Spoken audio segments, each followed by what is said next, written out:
Make us pixelated. That would be great. I totally meant to say 8-bit, but couldn't remember what it was. well done. 18-bit would Yes. be great too. I don't even know what 18-bit is. 8-bit was Scary. definitely what I meant to say. He's surpassed hexadecimal. Oh, that's fantastic.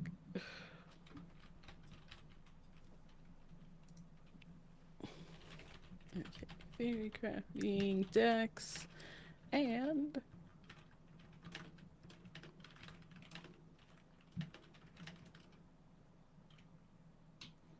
All right, sweet. I see us live on Twitch. bundle. Woohoo! Yay, good.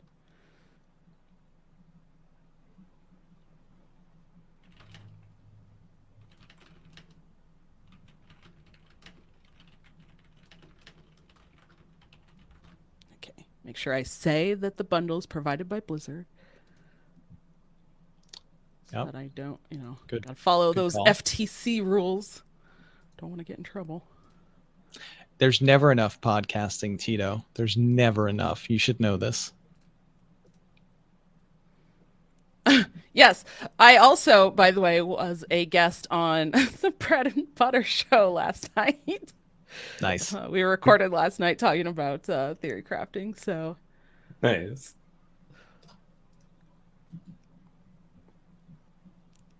yeah.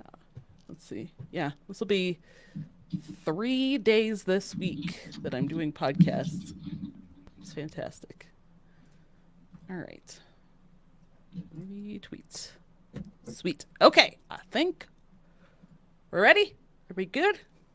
Ready. All right.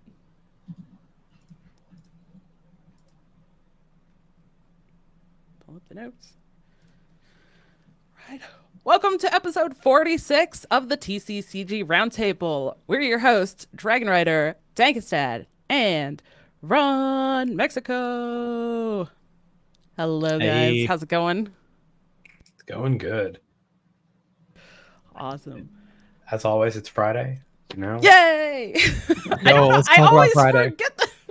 I always forget that it's Friday, and then we talk about it, and I'm just like excited all over again. We take the wins where we get them, right? We do. Absolutely. It's been a hell of a week. It has. Definitely whirlwind stuff. A lot of card game things going on. A lot of Hearthstone things. It's been exciting. Literal whirlwind too in Ohio. We had some tornadoes last night. Ooh, It's a crazy world. glad to see you're safe. Me too. Yes. Yeah, way to spring that on us, like not tell us that that's happening, and then just during the podcast be like, oh yeah, just casually that happened. Yeah. Wow. Well, yeah, very I glad think it's that, just a there's- divine punishment for living in Ohio. Probably. They got to stack more on it. If you guys have seen all the stuff about like the hell is real billboard that people always post online in central Ohio, that's like 20 minutes from my house. So I get to see that. And there's another billboard that's like, where would you be if you died right now? And I'm always just like, Ohio. I love that for you. It's so sad. Oh no. Well, I guess apart from all of the whirlwinds that have happened this week, there's, I will say, I think a somewhat lack of news, like actual card game news that we have this week, it feels like, because the last couple of weeks we've had all the news. So now we're kind of getting into that, like, I would say the pivot week or two, where now there's not going to be much news, and as card games start to ramp up for a lot of their competitive stuff. So I didn't really see a ton of news unless there was more like Magic stuff, which if you tuned in last week for our discussion about reveals and stuff, yeah, Magic's like always revealing stuff, so I'm sure there's something. There is. They just announced the next Universus Beyond on the horizon. Assassin's Creed is going to Ooh, be there you go. getting Nice. some stuff. So we'll see what form that takes, but I'm just waiting for Dune. Oh yeah. I'm sure they'll We'll, do we'll make that. we'll make every new podcast a discussion about Dune. Did Universus say when that one is coming? Or Magic? Or the Universes Mag- Beyond. Yeah, I'll get back to you on that, but I just know that Okay. it's happening. Because I feel like it's like a mix between them saying like, "Here's what we have planned" and like what's upcoming, and then like then they start as it gets a little closer. They're like, "Okay, here's this and when it's gonna be coming." So I don't know if they announced it yet. Yep. So this announcement slipped in the cracks as Fallout was coming out because, oh my God, they keep announcing them. And June 18th will be the previews. Card images will be up on June 21st and global launch July 5th. So Nice. this one is a secret layer drop style. So not a pack, not a pre-con deck. It will be secret layers with boosters as well, which is pretty interesting for them to go that route. I think that's a new one. But even being the news people, it's tough to keep track. Yes. Yes, it is. Well, thank you for that one. All right. Well, I guess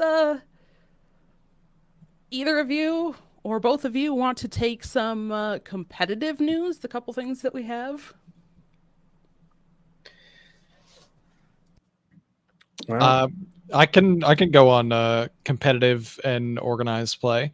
I'll leave the Universus part to Dankest because I know you're gonna have a little bit more knowledge about it. But as far as Pokemon is concerned, the standard format is going to be rotating on April 5th for in-person events. I think we might have mentioned this before, but just for those who are interested in Pokemon, definitely something important to keep an eye on. March 22nd is when the standard format rotates for TCG Live, which is at time of recording just 1 week from today. Cards with the E regulation mark will no longer be legal for play in the 2024 standard format, and cards with F, G, and H regulation marks will be legal to use, as will any future regulation marks that may be released. Thanks, Ron. So for Universes, their competitive schedule is going on, but the big news was a major cheating scandal. So that Wish tournament that I had mentioned to you guys, if you recalled before, where the winner gets that epic prize of one wish. Well, it turns out that the winner and a second member of the top four in his play group had cheated. And both are now banned for 2 years under UVS Games' cheating policy. And this has sparked a lot of discussion about the tournament format, which was webcam. So you play on webcam, and without training even, it's difficult just to stick to all the rules, never mind spotting conscientious cheating. Keeping your hands on camera and making sure that everything is visible is tough. And, well, I think that made UVS Games a little bit more relaxed in their enforcement, and some people took advantage and got caught. So webcam play now is kind of a subject for debate in the community, which is perfect timing because the first webcam regional starts tomorrow for this competitive season. So love some controversy right before you do your thing. Yeah. So for better or worse, for people invested in Universus, there will be lots of eyes on the tournament tomorrow.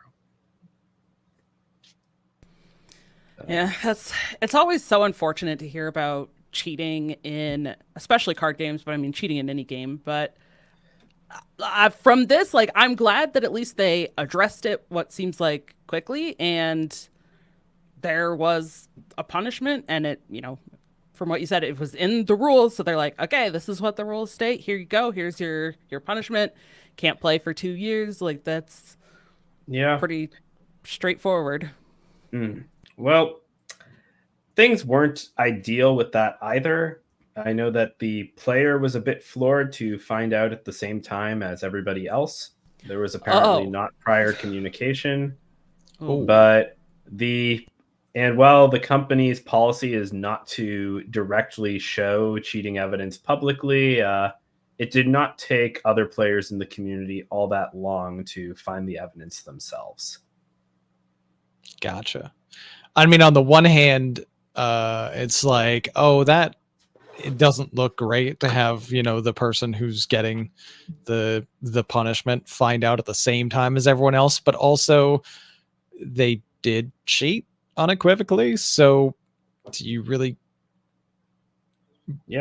get that upset about, you know, oh no, they found out in kind of an inconvenient way? Yeah, all right, but you cheated, so yeah. And like part of what made it so controversial is that the player was, prior to this incident, really beloved in the community and was the consensus best player in the world.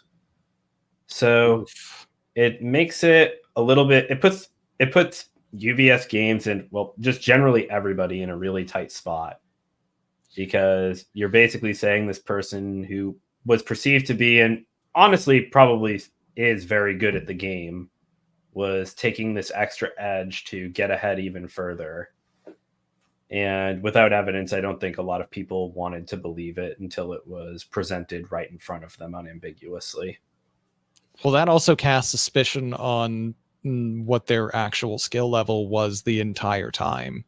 Like, I'm sure it still takes a certain level of skill to begin with just to get to a certain point and be able to exploit things to cheat effectively. But at the same time, it's like, were they really the best? Like, maybe the reason everyone thought they were the best was because they were just cheating the whole time anyway, and that's why they always won. Yeah. And, you know, I think that based on the disparity between in-person and webcam results, it seems pretty likely that their skill level is top player and still one of the best cheating independent. But, you know, like, I don't want to go too much into drama and speculation, but right. The cheating certainly elevated the webcam placements a lot. And of the webcam events that were official, he's won 6 and won 1 grassroots event and has a near perfect record on webcam, where he has only been merely great in person. So it's tragic. Take that for what you will. But just disappointing. And, you know, hopefully for people who are still involved, they'll have confidence to play in webcam events and feel like it matters going into the competitive structure in the future. Yeah. I think the only other thing for like competitive and organized play that I'll mention is that now that Star Wars Unlimited has officially launched, I'm sure we'll start to get news of more of their actual competitive tiered events pretty soon. They did come out the week of the pre-release events.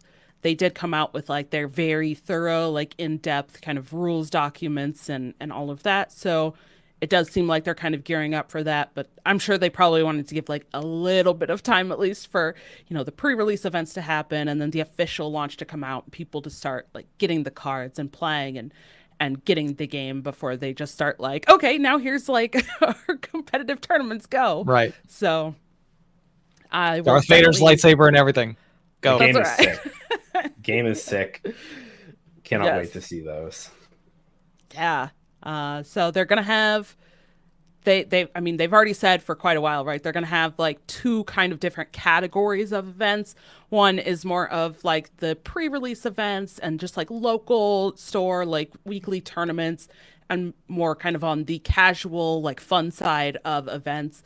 And then the other events will be like more local tournaments and then like regional or national type things, and then up to like the world levels. So that'll be more of like the official competitive events on that side. So we'll definitely be keeping an eye on that, and we'll keep everybody updated once we hear more about all of that. But yeah, I'm sure we'll start to see a lot more about competition across multiple games very, very soon. All right. Well, now it's time to dig into our big roundtable topic for this week, which is going to be focused on Hearthstone because, yeah, this week we've talked about it quite a bit. Monday was Hearthstone's 10-year anniversary, so there was a lot of events and things going on for that, a lot of streams, Twitch drops, all of that sort of stuff. And then Wednesday was the Theorycraft streams all day for the new expansion, Whizbang's Workshop, which 2 of us did play in those Theorycrafting streams, and Dankest did actually like spend a bunch of time Theorycrafting some decks. Unfortunately, I didn't get a chance to play any of those. I don't know how, but like this expansion for me, like Theorycrafting, this is like my 5th or 6th one. Every time that I have participated, I'm like, okay, cool. I want to do this. I want to do this. I want to do this. Bam, bam, bam. I do that, get it knocked out. This time I was like, I want to do this. Oh yeah, I wanted to do that thing. Oh my gosh, I forgot about that thing that I wanted to do. Oh, I didn't even play DankestDad's decks. And then it just flew by, and I was like, I didn't get to do like half of the things I even wanted to try, or like the cards or classes that I wanted to try. And I was like, where did that 6 hours go? Like it just flew It goes by. fast. Yeah. So I that tried was to weird, give but- Dankest some representation. I think I probably played like 14 games of the decks that you crafted or theory crafted, Dankest. So you got some representation. One of your decks I made sure to name DankestDad, showcase that. So you were still on the theory crafting stream. Just to make sure that when you lost, people knew it was me. I'm sure. Hey, it won half of its games though. They also knew it was you when it won. This is true. Oh my gosh. Okay. Also, just as like a couple of caveats for people who maybe didn't get to catch a lot of those Hearthstone streams, or who might be kind of new to it or not know like what the theory crafting streams entail. So it was a bunch of different creators that got invited to participate.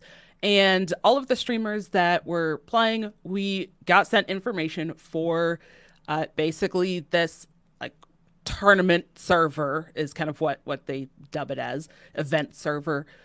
So we were on the future patch.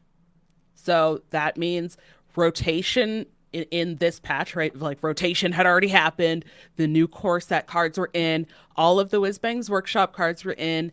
And in these clients, you have access to all of the cards, including all of the different like variations of artwork, the different like styles of cards. You have like an entirely full collection of regular, golden, diamond, signature cards, everything. So you can go and look at Diamond King plush. Diamond King plush. Oh my god. The best. Oh my god. Yes. So it's really a chance, you know, all of the like cosmetics, like hero skins, all that stuff. So it's supposed to be really a chance to show off a lot of the new cards, the new artwork, the different like the diamonds and the signature cards, show off the new hero skins, that kind of stuff.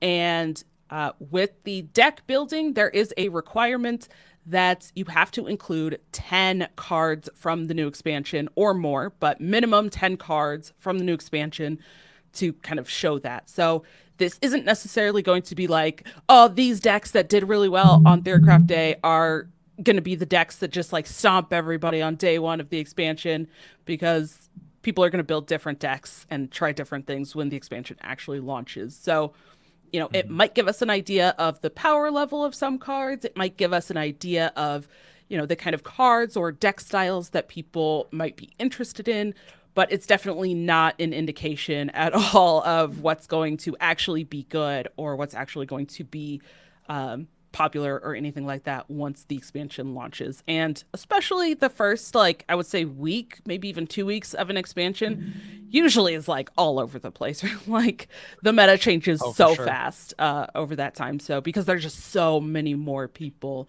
playing and info's getting out even faster. So just wanted to like put all those caveats out before we jump in to talk about that. And the other thing I will mention is that for this Theorycraft, there is a new legendary card called Whizbang. Is he the Magnificent? Oh my god. Splendiferous? Splendiferous, that's right, yes. I was like, I can't remember the word. And this card is, you put him in your deck, and it's literally a 1 out of 1 deck. Like, that's all you can put in the deck. And you start a game, and when the game starts, it will be a 1 in 11 chance for you to get, like, it's random between the 11 decks that are kind of pre-built by Blizzard that you'll start the game with. So you don't know what deck you're going to start with when you get in the game. it randomly gives you one of those 11 decks, and you play with the cards that Blizzard built for that deck.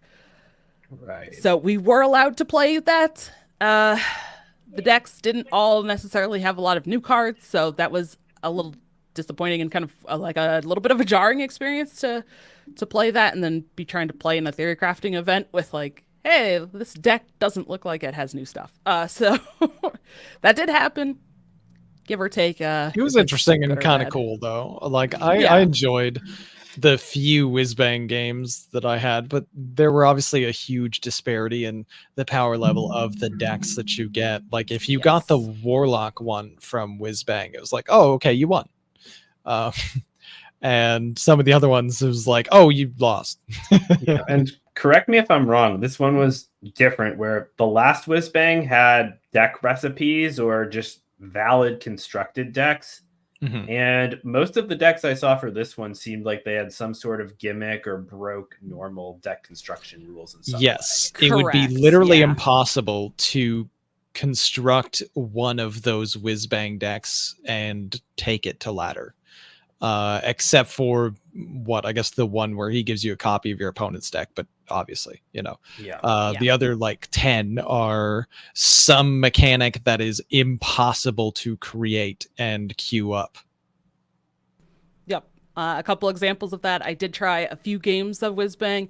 The first deck it gave me was the Hunter deck, which has 2 copies of every legendary, which normal deck building, you can only include 1 copy of a legendary. So that I got Okani twice and I was so confused. I was like, wait, what? He already did that. What? How was this happening?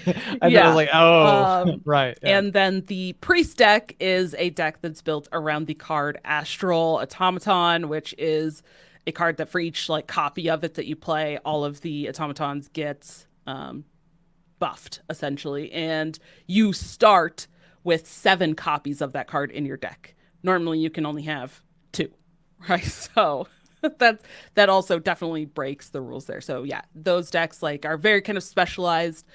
But yeah, I wanted to just like put that out there as well, that we were allowed to play with that. People definitely tried it out, just to see like what it actually kind of looked like and how it actually kind of played.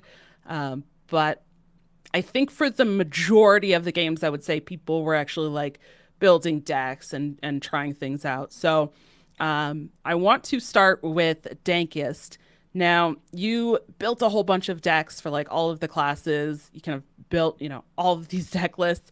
Ron said he played some, but what was kind of your approach with taking these decks and kind of building them and theory crafting them? Because as you said, like sometimes the theory crafting and then not getting to play them or see them played is a bit different. Yeah. So I think that for this set in particular, the requirement of having 10 new cards was a bit more difficult than I had anticipated. So generally speaking, there are some power level reasons, but the synergy reasons actually surprise me. So a lot of these cards themselves don't have the full typical self-contained package that most expansions come with. They rely on a lot of support from outside this set. And it would be difficult when you have, say, 4 to 6 cards from Whizbang's workshop that really work well together. And those cards really want to be with 20 cards from another set or from the other cards in standard. So like just as an example, one of these was Warlock. So to build a Wheel of Death deck around that card, a lot of the synergies come from other sets, especially like Titans and Festival of Legends. You have Phantom, you have Forge of Wills, you have Photographer Fizzle to keep your empty deck going, you have the Symphony of Sins. There are all of these cards that, you really want to fit in this deck, but you need to make room for other things. So it was tough to kind of, make the design work probably in the way that the Hearthstone team intended, while also making the deck, function and play well under the rules of the Theorycraft.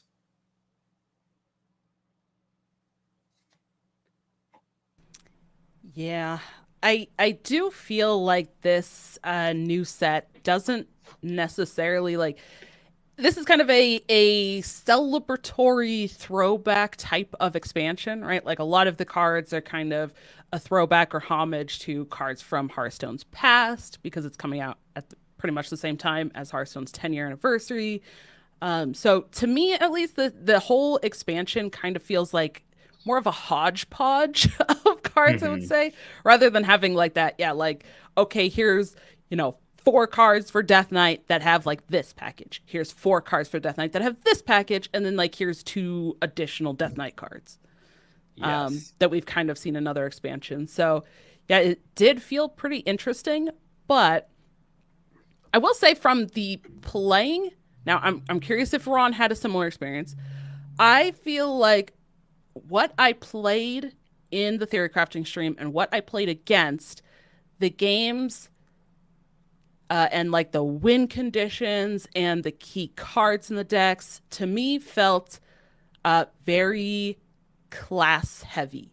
I didn't notice a ton of like, oh, hey, here's this like these 3 neutrals that like everybody seems to be playing, kind of like we do have sometimes that happens. I felt like I saw a lot of like class cards, a lot of class card combinations of things happening. And honestly, I liked that. I was like, that feels good because it doesn't feel like, everybody's just going to have like the same neutral cards and like, okay, here you go. Like, start with those neutrals and then build your deck. Did you have a similar experience to that, Ron? I did, yeah. I don't really feel like there is a ubiquitous neutral in Whizbang's workshop, at least as far as like what was regularly apparent on theory crafting day. If there is one, it's gotta be Ziliax. Ziliax would be in like every deck Yeah. potentially. And it could be just that like the Ziliaxes that were being run just weren't drawn because it's a really small sample size, or they were too expensive and the game ended earlier than people played them. I don't remember seeing it played a whole lot, but I know I had Ziliax in a bunch of my decks, and I pretty much rarely ever drew it. So it could be that, but like there isn't another card that really jumps out to me as like a neutral that was going to be everywhere. There Yeah. are a lot of class heavy things. There's some returning like core neutrals. I put Leroy in some decks because I love Hunter, and I was doing aggressive Hunter things, and I figured a 5-mana 6 attack charge probably be helpful for that strategy. So like I played a lot of Leroy, but I didn't see a lot of people playing Leroy against me. Yeah. By the way, Yeah. Dankest, I did have a very fun Ziliax moment with your Shaman deck. Interestingly, the copying your deck does not tell me what Ziliax you built, so I had to build my own and I was like, all right, well, I'll figure it out. Hopefully this is his idea too. So I picked the one that copied itself because it's a battle cry. And I'm like, yeah, we Yep. want the battle cry. And then I just made it big, I think, or gave it like, no, I probably gave it like Lifesteal, Rush, Divine Shield, See, all that stuff. you're doing it. Yeah. Yeah, you I did did it. it. You picked the Hey, I right did it. Ziliax. So I was like, that feels like it makes sense, would be the one. And then I got to do the thing, and it was really fun. I summoned like 4 Lifesteal Rush Ziliaxes with Divine Shield and Taunt and everything. It immediately got cleared, but it was really cool to play. Yeah. They instantly cleared the board, and I was like, oh. Oh, Yeah. I was like, I'm pretty sure this beats them if they don't clear it. Oh, they just cleared it. I did win that game, though, and that was great. There were for neutrals, like I know that this set doesn't really have an Astalor or Ignis that just goes in so many decks and ends the game and is the card you see after. Mhm. But I know for neutral win conditions, the one that I actually heard a decent amount about is Geppetto and Tentacles in Battlecry Shaman or Chaos Tendrils. Oh So my. I don't know that's if crazy. you guys have seen this, and there's a little bit of risk because you have to make it past the Wheel of Death on 8. But if you make it to 10, there's a 50-50 chance of casting Sunset Volley with your Tendril, which is deal 10 damage split among all enemies and summon a 10-drop. So with Shutter Block, you can pretty quickly get up there because each of those 3 casts will be ascending in cost, capping at 10, and copying Sunset Volley is not damaging the enemy hero. So you can do some pretty nifty stuff there. And Highlander Warrior also could do something similar with Yogg Saron. So I don't know if it'll make it far past the Theorycraft, but Chaotic Tendrils might be the fun, neutral way to defeat your opponent with multiple 1 damage pings that you're missing with rotation. That is a little absurd. Yeah, no, I can see it happening though. I did actually run into someone who was doing that in the Theorycraft. I just killed them before they got to that point, so I didn't really get to see the full concept or like figure out that that was the plan.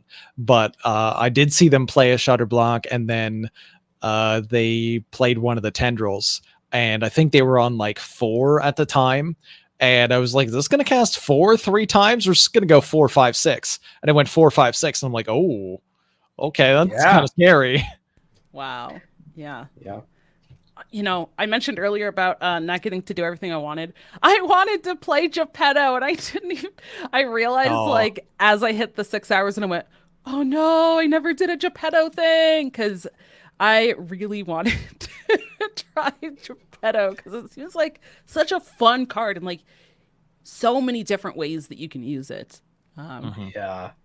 And like I definitely, it was hard to not, I played a little bit of Geppetto, and it was hard to make my brain think that it was not going to be playing 1 cost things or give me 1 cost things. It was 1 attack or 1 health. So I expected, because I remember I had it in like a priest deck, Dragon Priest deck. There was like my 1 game of Dragon Priest, and I was like, oh, and then I'll get the location back that costs 1. And I played Geppetto, and he didn't give me the location that costs 1. And I'm like, right, it's minions. It's 1 cost, or it's 1 attack and 1 health minions. Oops.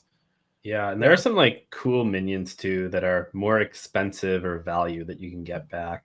Like for Highlander Paladin or slower Paladin builds, you can get back things like Ametis and Kobold Miner.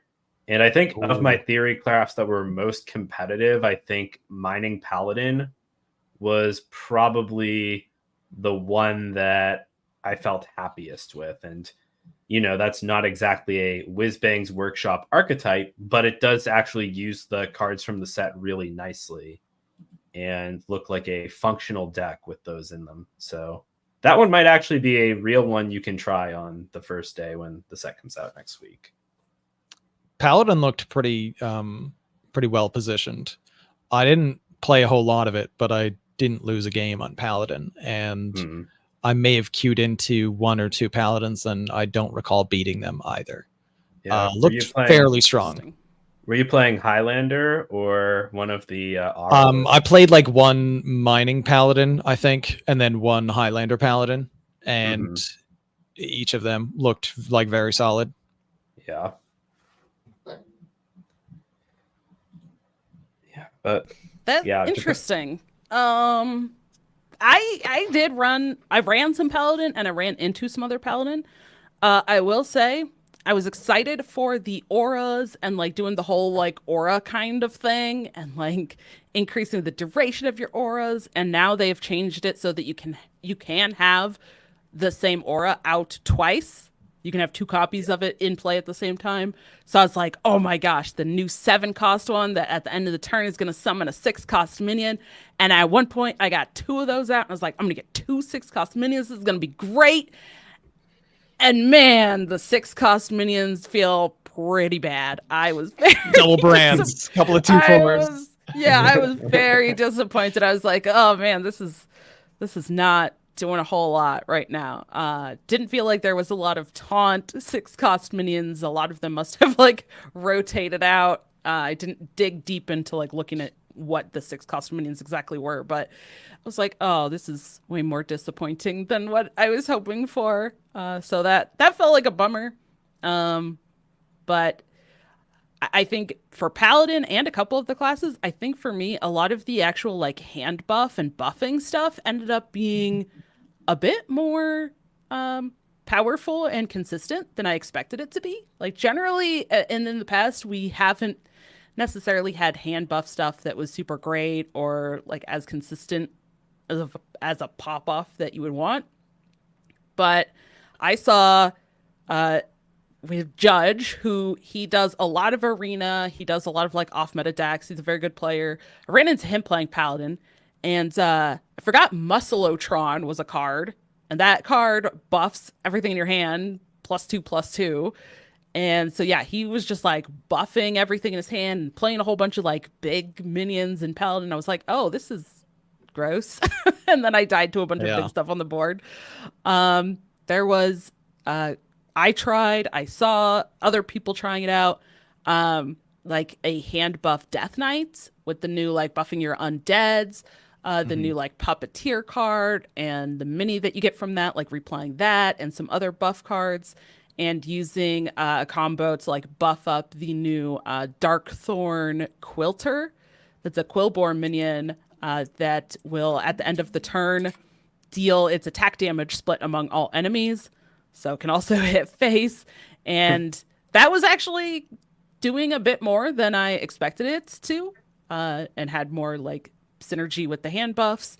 There was a lot of pop-offs with Warrior that I tried. Like, not as much of the taunt. I took the deck recipe for Warrior, which had like all the taunt stuff and a lot of like the taunt mech stuff.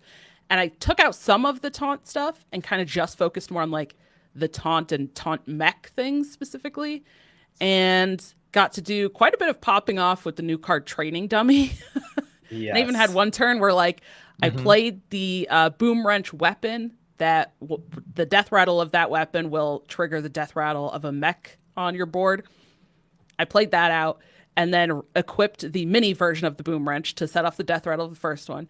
Then I re-equipped another copy of the Boom Wrench to set off the death rattle of the mini version.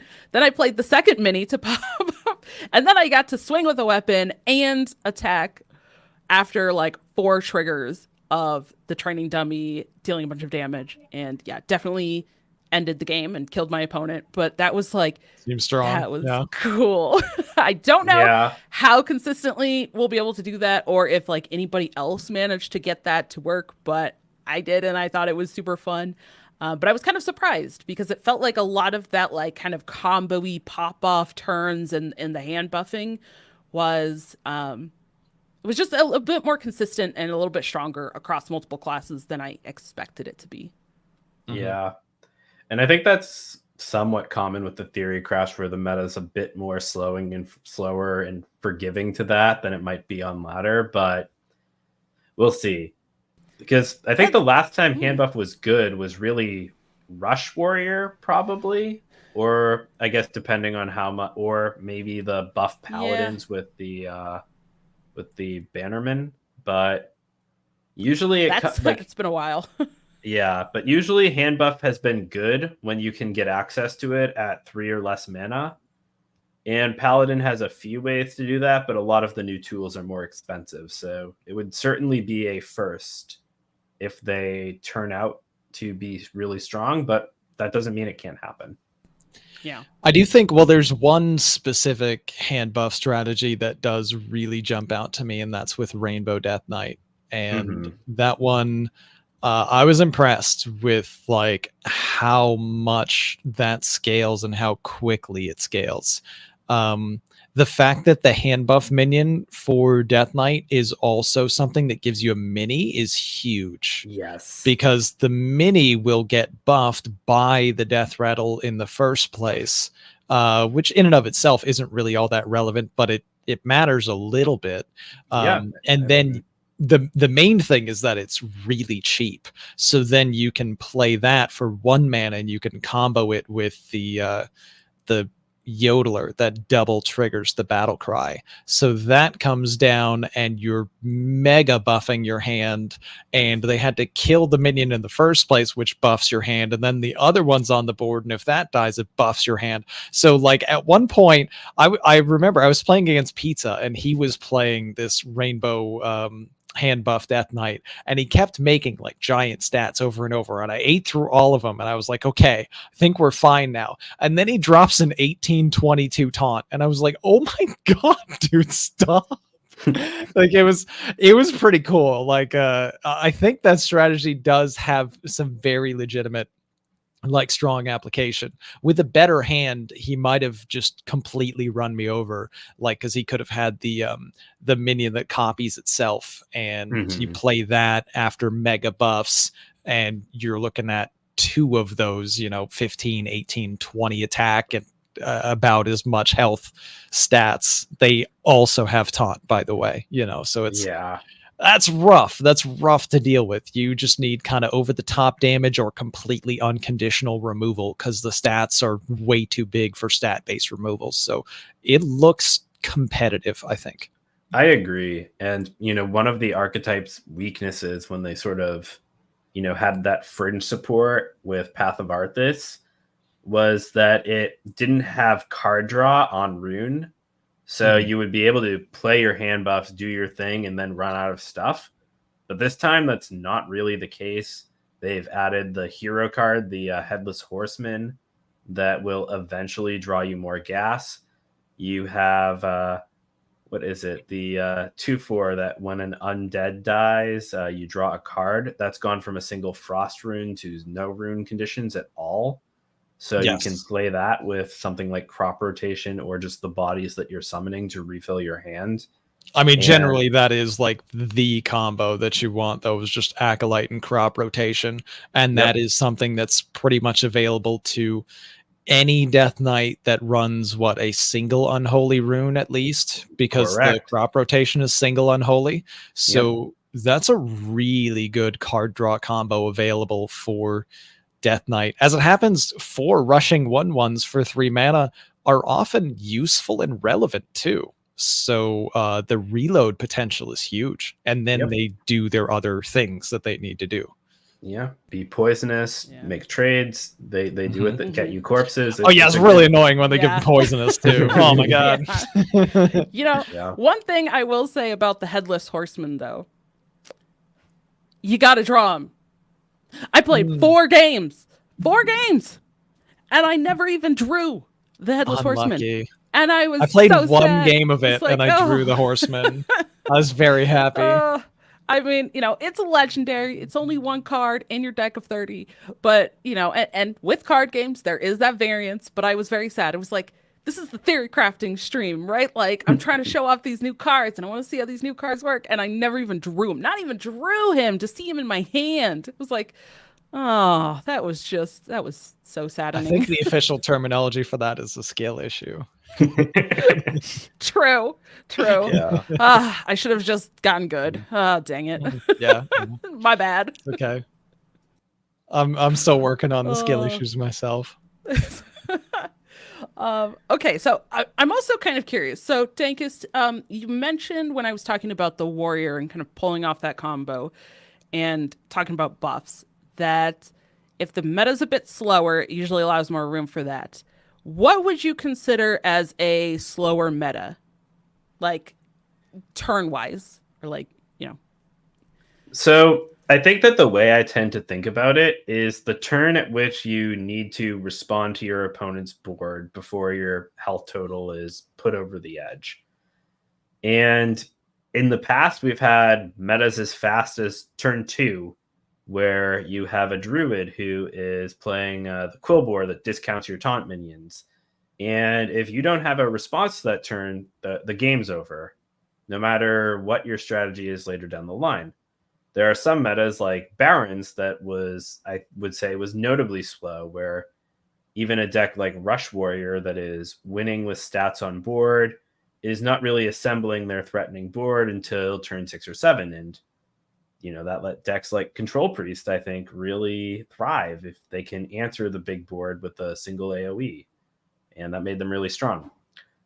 This meta that we're in right now on ladder, not in the Theorycraft, you have something like Sludge Warlock, where on turn 3 with the Barrel of Sludge or the turn 4 Waste Remover says, you have an answer for this right now. And if you don't, the game is over. And we're around that speed where it's like turn 3 or 4 tends to be the pivotal turn in the Hearthstone game, I would say. And I think that with Workshop and the Theorycraft, at least from the games I saw, the pivotal turns seem to be more around 6 or 7, where decks would start to do their powerful thing and really put the other player on the back foot. Am I crazy here? Am I off my rocker? Or does that sound accurate to you guys? Because Ron, I know you're the one who is really building up the sample size right now on ladder. So I'm curious more what your thoughts on that are. I mean, current ladder, we probably don't need to like spend too much time diving into, because we've got about 4 days remaining in current Hearthstone ladder before this iteration of it will be gone forever. But I mean, I kind of agree that you do have a lot of things that wind up being like, do you have your early answer or will this snowball? But I think there's enough other alternative strategies of things that like try to get to a certain point and stabilize and go crazy that make it more late game.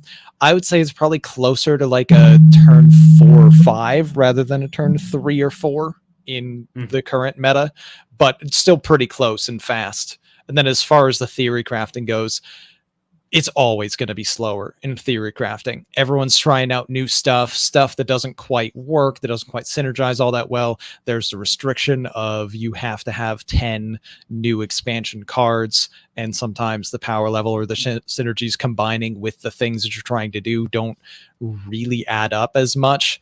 I would have put theory crafting as probably more like a turn 8 is really where like you feel like, okay, this game's either won or lost by this point now, if I haven't done the thing or they haven't done the thing, whatever it happens to be. Yeah, and that makes sense. Like, I know, like, for me, like, the things I'm thinking about are, does Paladin play their tradable duplicate guy on 6? Does the Warrior get multiple triggers of their training dummy on 7? Like, those were kind of the things that I feel like I was seeing that were usually going to swing a game with board-based decks. And now, control. There were a couple Beast Hunter games, though, where the game was over on turn 3. It was like, oh my god, pretty much, or turn 4, I think. I played against Corbat once, and he had double location by turn 4, and he went first. And it was a Hunter Mirror, and he was just on fire. Like everything was like lined up perfectly, and I'm like, I have no chance. I have absolutely zero chance to win this game. There's nothing I can do. One drop location, it's one GG, drop dogs, and boom. Yeah, that'll get you. Interesting. I wonder if it's just the decks that like I was trying out, but I do feel like I had quite a few games that were ending. Like, I mean, you know, the one of us was blowing up between turn 6 and 8, maybe 6 and 9, which is a little bit slower compared to like, you know, a game ending play on turn 2 or 3. But I mean, the actual like one of the people was blowing up like the game was over at like turn 6 to 8, which I felt like was pretty fast. That seems about or a little bit, yeah. Yeah, like it and I had certainly games that went longer than that and games that went faster than that even. But yeah, it was kind of interesting though, because it did feel like some games there was some back and forth. I don't know if anybody else saw it or ran into it. I don't know if you did, Ron, but and of course, I ran into him like 6 times or something. I was sad. I faced McBanterface seriously at least 6 times over, and 3 or 4 of the games were back to back. Like I faced him back to back, and I was like, oh my gosh, stop. He was playing a Druid deck that definitely was a much more like later game Druid, but he would get to the point of being able to play out ANR, the Titan. And then he would play the, oh my gosh, now I'm forgetting the name of the card. Cover artist, probably? Yes, thank you. Cover artist. Titan, refresh, mana. Cover artist, do crazy stuff, yeah. Yeah, and was also playing Zola. So he put a, you know, and was playing the, it was just all about up, like, and it had the spell damage stuff in it too. So it was like, he could, really powerful Whizbang's workshop synergies right there. Yeah. Well, it was like if he didn't get the ANR copying stuff, then he would just go all in with the spell damage stuff from the new set. And then be able to like, oh, here's a 6 damage swipe to your face that's also dealing 3 damage to your minions. or even 5 and 2 was pretty consistent that I saw when I played him. And then it's like, if you even survived that and got to the later game, then he would just pop off with like a bunch of ANRs. And it was like, wow, I don't like this at all. Like from the person playing against it, it was a terrible experience. I was like, I really hope that that is not something that we're going to see, because that felt really bad, especially to play against it over and over and over like that too. So I was like, if that becomes a popular deck and people can consistently do that, that will probably need addressing. But again, we'll see. Like, it's always hard to actually judge like how good this stuff's going to be or whatnot. And maybe when we get into it, the meta will be even faster. Because on the other side, I also faced into Pocket Train, who played a pirate rogue and killed me on like turn 4 or 5.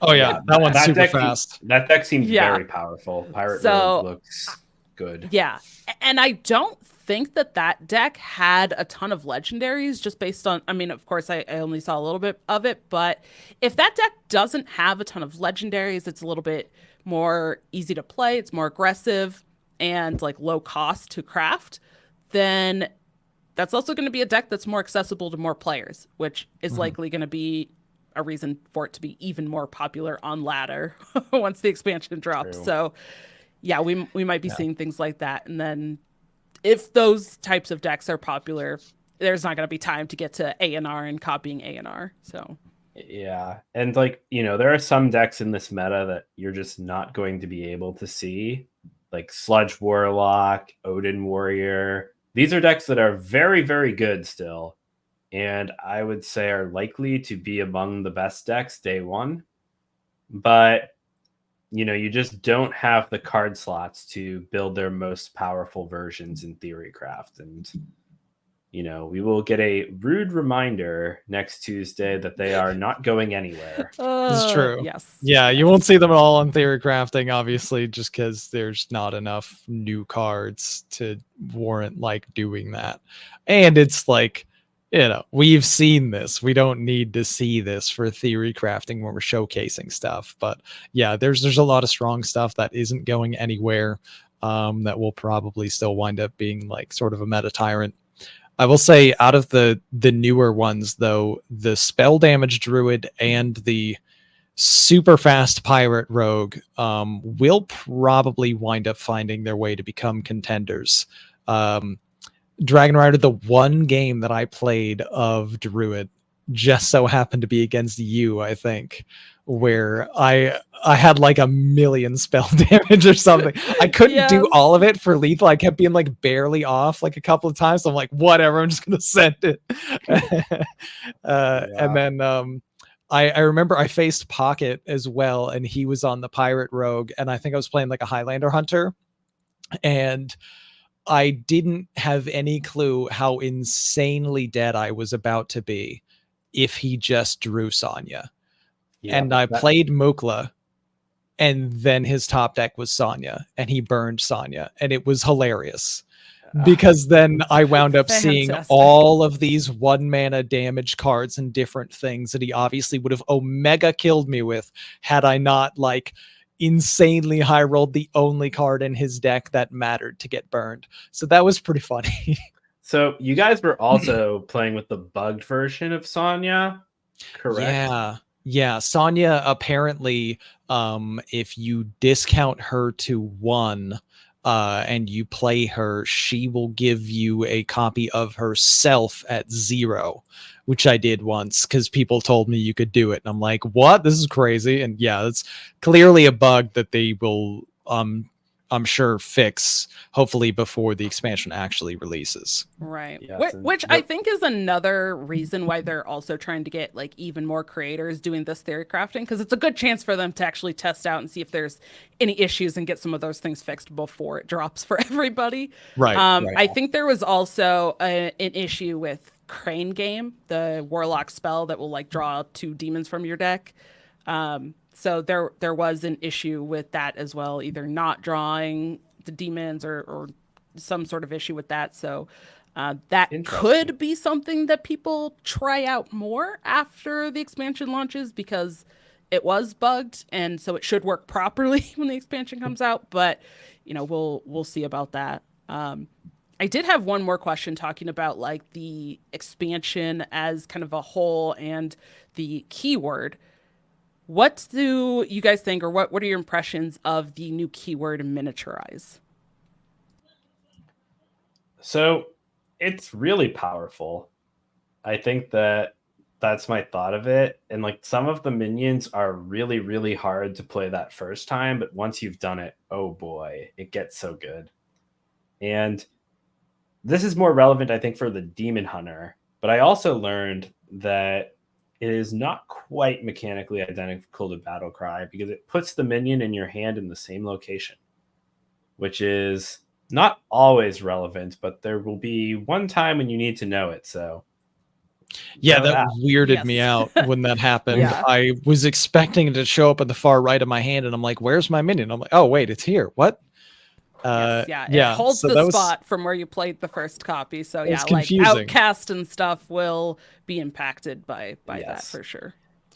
But yes, miniaturize I think is a extremely powerful effect. It's just the basic concept of Hearthstone and what makes cards good. Basically, cheap equals good when the effect is good. So a lot of times the card itself, in large part balancing wise, probably because they gave it miniaturized, the card itself that you're playing isn't necessarily that good at the time that you play it, but you need to just sort of take a turn off or have a turn that's not great in order to set up for a turn that's insane. Like, for instance, you play a 5-mana 2/6 if you're Death Knight, that has taunt and does a little bit of buffing in your hand, sure. But then, because you did that, you have a 1-mana card that you combo with another card, and you're extra triggering those battle cries, and now the minions in your hand are huge. That kind of thing. And Taram's another one that seemed like super nuts. Where I remember I had like 6 mana, and I was playing Paladin, and my opponent made it might have happened twice, but I feel like I definitely recalled either like a huge minion, and definitely I remember there was an Amadeus up. And it's like, oh, well, this is easy. I'm just going to tear my own minion that's not that large, and then I'm going to get the 1/1, and I'm going to use the 1/1 on their Amadeus. And I also had like Crusaders are up, so and a board full of minions. So they're thinking, "Oh, I'm safe because I played Amadeus." Well, no, you're not, because now it's a 1/1. Haha! Like, that card is crazy good. So and it just varies on the effect, but miniaturize in general, just as a term, super strong. Depending on what effect you get, definitely something that can easily break games wide open. Yeah, and like I know for me, the one that stands out just on paper is like Chia Drake for Druid. That card, the 4-mana card, is god awful. Like, just being completely honest, it's a no mission Venter 10 years down the road most of the time. But when you get 1-mana spell damage +1 or draw a card that you can work in with 3-mana swipe or with Malfurion's Gift and get a clear, it is so nice. And like you were talking about, that Druid just being able to have access to 2 damage AoE all the time is terrifying. And miniaturized and the location give you that, so it's pretty cool. Yeah Druid no longer having a board flood weakness is always scary. And swipe being reprinted in the same kind of set where they can spell damage and double spell damage with their legendary minion, or cheap spell damage in combination with other things. Even just as simple using the miniaturize on the Chia Drake alongside the 7-mana card, the Aulonius. You're spending 8 mana, and because you're Druid, you usually have lots of ways to not actually be anywhere close to running out of mana after already spending 8 mana, and then you can have a handful of spell damage and go nuts. I will take 1 second to say, though, that with Awalonius, I think it's the most disappointed I've been in the development team for this set, just because the flavor text was not step 2, draw the owl. I was really anticipating that, and I was crushed to see that that wasn't it, but maybe next time. Fantastic.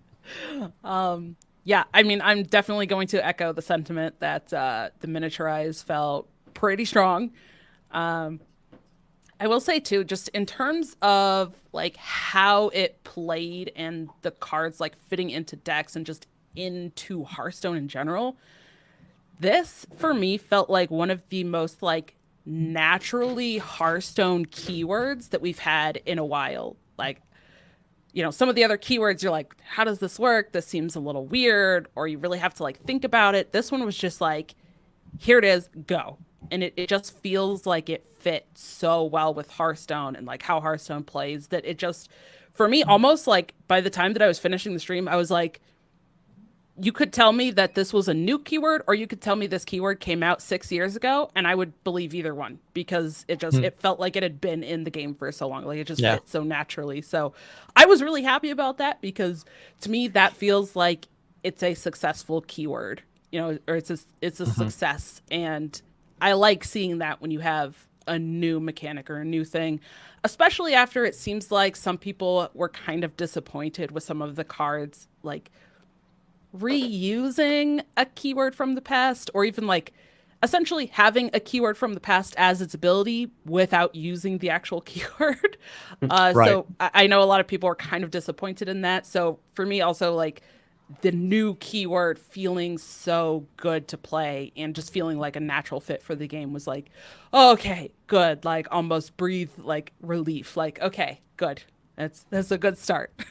So yeah, I really like the miniaturize. Yeah, I also don't think that they have really gone everywhere they can with the design space, and where the ways that you can play with a 1-mana 1/1 version of the same card are really, really interesting. And I'm sure we'll see more of it in the mini set, but this is a keyword that I definitely think they could come back to, since they have not really fully tapped the well of what it can do. This would be, I mean, in one way, it's kind of scary if it becomes an evergreen keyword just for maybe some power levels of the game, and we accelerate further to our inevitable Yu-Gi-Oh destination.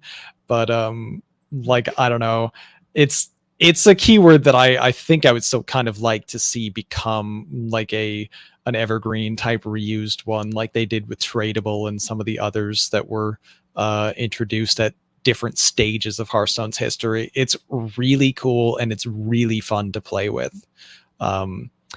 It's also part of the reason why I am evaluating Paladin as high as I currently am, because Paladin got way more miniaturizes than everyone else, and I think they'll be able to exploit that. Tigress plushie is a very good card, and then you notice it has Yes. miniaturize as well. You're like, whoa, hold up. No, that's pretty good. The Paladins do a little cheating. They don't need to pay an upfront cost for miniaturize. It's just like, here's a great card that also gives you another great card. Okay, so everyone knows the original Ziliax, right? It's a taunt, lifesteal, divine shield that rushes.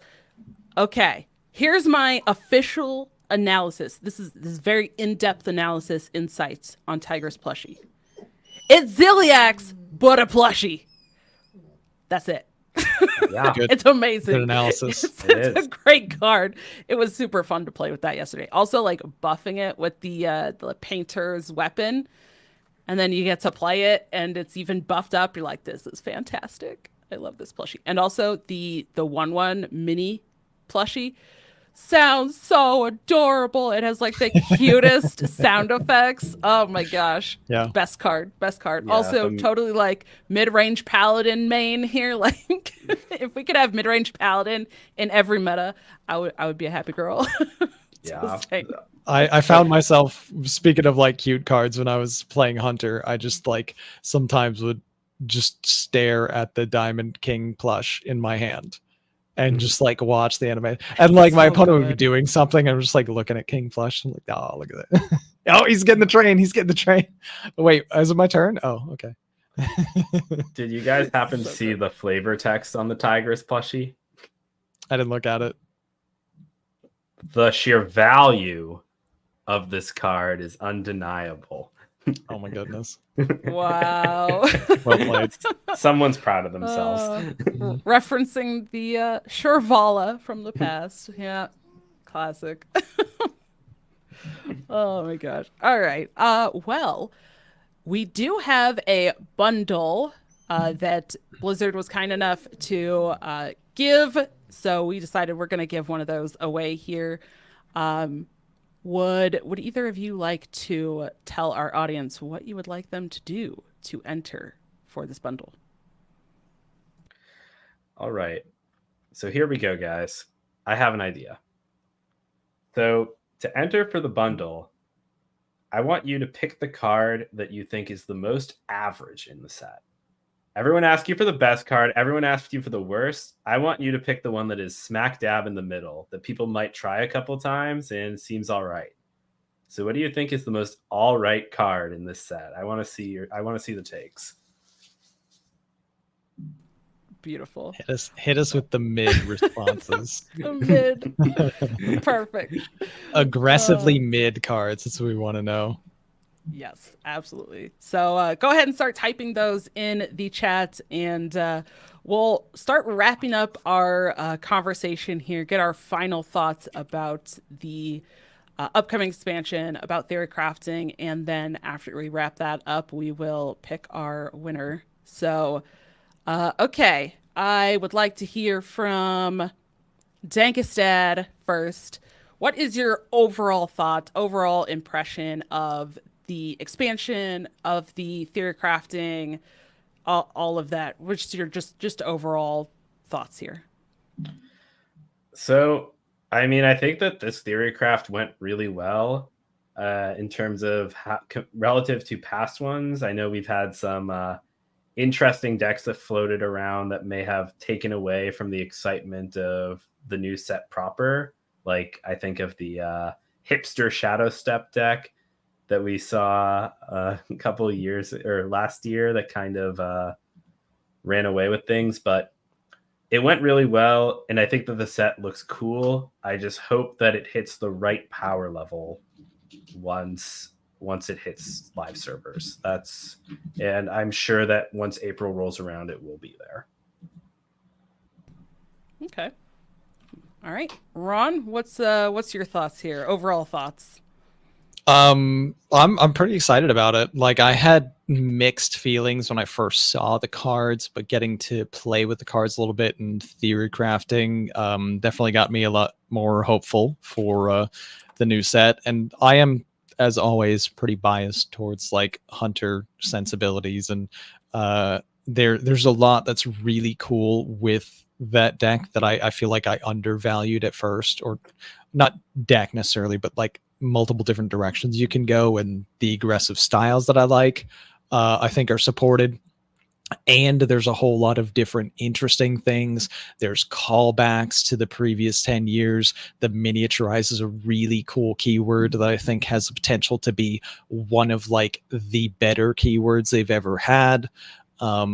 It's really interesting. And there's also like a new hero card, which I really enjoy anytime they do something like that, but it doesn't seem like overly insane. I remember people complained that like if every class is a hero card, then it's just race until you play your hero card and do that strategy. We're not really going in that direction. First impression is I think it's kind of a hit. I think there will be a lot of really interesting things to do that'll be a lot of fun. So I'm excited to dive into it and see how it plays out, but good impression so far. Nice. Awesome. Yeah, I think that my initial impressions are pretty similar to that. I think just off of, as Dankest phrased it earlier, just on paper, right? Just like looking at the cards, especially individually, because as we mentioned, it does seem like this set doesn't have necessarily a ton of like packages of cards. They just feel very individual. I wasn't as excited about a lot of the cards. Right? It was like, okay, like what do you do with this? Sure. Like, okay, why do we want this? Sure. But actually getting to play them, I think that there's a lot of different ways that you can use these different cards, and a lot of the cards felt cooler in their play than I expected them to be. So I'm very excited about that, and I think they don't have to be like the most powerful, nutty cards to see play or to be put into decks and even be like fun to play. So, especially for a first expansion of the year, I think that to me, that seems like a success. And I hope that when we actually get the expansion out, you know, past just their theory crafting, that that trend continues. So, but yeah, and as I said, I was very impressed and felt very good about the new keywords. So I'm very excited about that. Nice. Excellent, excellent. All right. So I'm seeing some mid cards in the chat. We've Good amount of mid cards. I like it.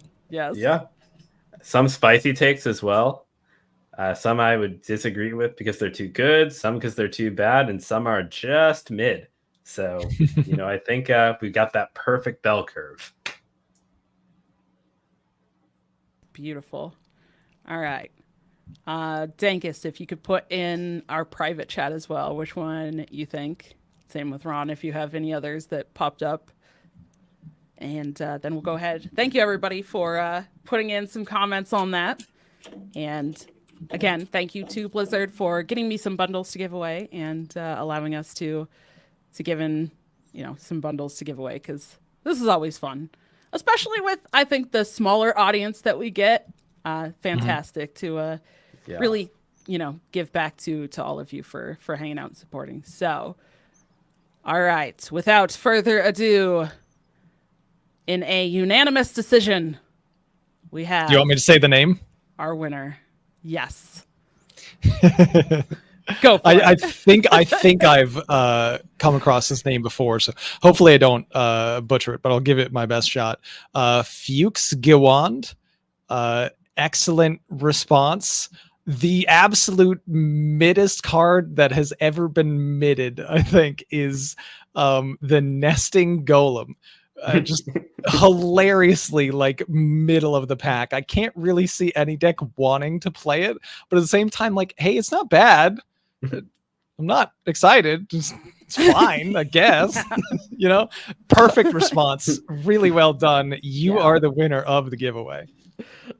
I think the only thing to me that would make that card above mid is if the artwork changed based on like each level that you play. Like, I would say it could go above mid and might actually be good if you could buff it and it would do its -1/-1 based on the buffs, but you can't. It will always go from a 4/3 to a 3/2 to like a 2/1 and then die. It's like, okay, this kind of sucks. Yeah. And I can say Fuchs and Elseworld brought up Arena in the chat. I can say that I've Carnivorous cubed my nesting doll, and there's nothing like it. It is real fun. Oh, yeah. 50 Shades of Nax, which also fantastic name, by the way. I absolutely love that username. Mentions Nostalgic Gnome. I feel like this is a fantastic kind of like runner-up answer. Nostalgic Gnome might fit in many decks. It's got removal, it's got draw, it's got miniaturize. Also, it was one of the 3 cards that I got to reveal for my first ever reveal. So like, I'm a little bit biased, but you know, I would love if Nostalgic Gnome ended up somewhere, because that would be cool. So yeah. Oh, I'm so excited for this. All right. Well, that I think is going to kind of wrap up our show, unless anybody has any other thoughts, anything else that you want to make sure that we mention before we close this out. Just get ready. 4 days from now, at time of recording, Tuesday the 19th, will be the brand new Hearthstone expansion release. We're all very excited for it and hope you enjoy it as much as we do. Yeah, likewise. It's gonna be a lot of fun. Yes, absolutely. I'm excited. Also, if people are looking for more bundles and more giveaways, I will be streaming on Monday, the day before the expansion comes out, and I have another mega bundle from Theorycrafting that I'm going to be giving away during that stream. So tune in for that. And then Ron, I know you stream every weekday, so you'll be streaming on expansion day. I'm planning on streaming expansion day. Dankest, are you going to be doing any streaming at all for the expansion, or are you just going to be like playing it on your own and then seeing how it goes? We're going to try some streaming in YouTube. Keep your eyes out. But on Tuesday, I got some Star Wars Unlimited to play, so look for me for the rest of the week. Awesome. Nice. Well, how about we get into some info about where you can find more of the show and where you can find more of us if you want to catch those streams. So you can email us at tccgroundtable@protonmail.com. Go ahead and follow us on Twitter as well. This is where we first announced that we would be doing a giveaway. So that is Twitter at TCCG Roundtable. And you can even find our pinned tweet there that will also help take you to our Discord channel. And you can find that in the description as well if you want to join our Discord and get some conversation going in there. If you want to catch the video version of the show, you can find that on YouTube at my YouTube channel, which is dragonrider TCCG. And you can also find the show everywhere that you can find audio podcasts. So definitely check us out on audio. And yeah, Dankest just brought up some Star Wars Unlimited. Well, if you do play some physical card games and some other things like that as well, check out our affiliate Inked Gaming and use our link to get some sweet like play mats, dice bags, any cool stuff like that, and help directly support our show. And as for us individually, Ron, where can people find you? So you can find me on Twitter at Ron_HS, and you can find me streaming Monday through Friday at 7 p.m. Eastern on Twitch at RonMexico HS. Awesome. All right, Dankest, where can people find you? You can, of course, find me on Discord as DankestDad, twitter.com/DadDankest, or on YouTube as DankestDad, and check it all out. Awesome. And as for me, you can find me on Twitter at DonnieDK, DAWNIEDK. Find me both Twitch and YouTube, dragonrider TCCG. And you can also hear my thoughts every week on the Dr. 3HS podcast so that you can hear what we think for standard Hearthstone. And yeah, definitely keep us on your list of podcasts so that you can hear all about not only Hearthstone but more card games as well. Because yeah, we're all very big into card games. So thank you so much everybody for tuning in today, and as always, we will see you at the roundtable.